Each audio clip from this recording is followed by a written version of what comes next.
Scotland's deposit return scheme coming in the next year or two, the country is already gearing up for change. It's going to give recycling a big boost in Scotland, and glass bottles will be a crucial part of the scheme.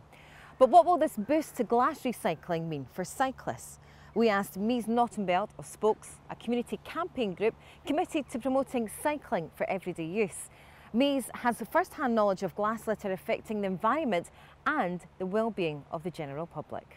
I can imagine somebody like yourself who uses a bike quite a lot, when there's glass litter about on a pathway, punctures, swerving, have you ever seen a really bad accident or been involved in anything? What happens is the cars shifted into the cycle lane and it makes the cycle lane unusable. I regularly see glass and I have to get around it, and it makes me fear what happens behind me. You end up in the middle of the road, which is a real hazard. Very positive news on other countries using the deposit return scheme. When this comes into place, how do you see it affecting the glass litter problem for cyclists? We have statistics that container return reduce up to 75 or 80% of litter on the road, of containers on the road, and now glass is included. That's really good news.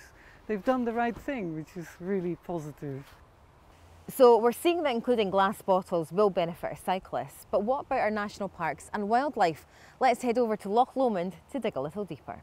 So Nick, tell me, how does glass litter affect the national park?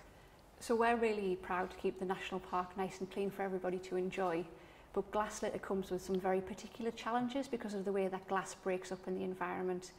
So we need to be very careful thinking about how we're able to clean up glass. The national park is obviously a very popular destination. How do you think that the glass litter affects people's visit? Do you think it puts them off, or do you think it causes problems for them?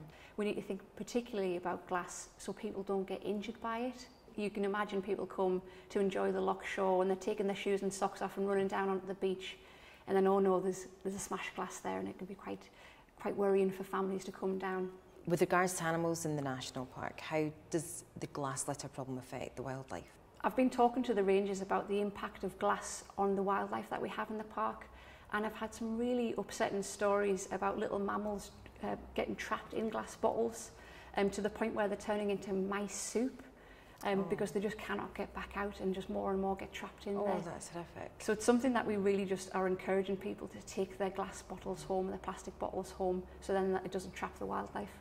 So with the deposit return scheme, how can that help relieve the problem in the national park? We're encouraging people left, right and centre to take their litter home, but it's a long-term behavioural shift that we're trying to reach here. Any intervention that allows us to engage with people on a different level and incentivise them to change their behaviour is just really positive for us.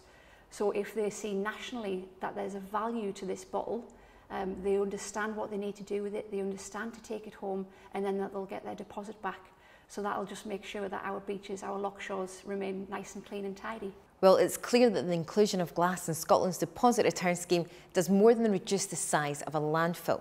From wildlife to waters, reducing glass litter will certainly make Scotland a cleaner and better place to live.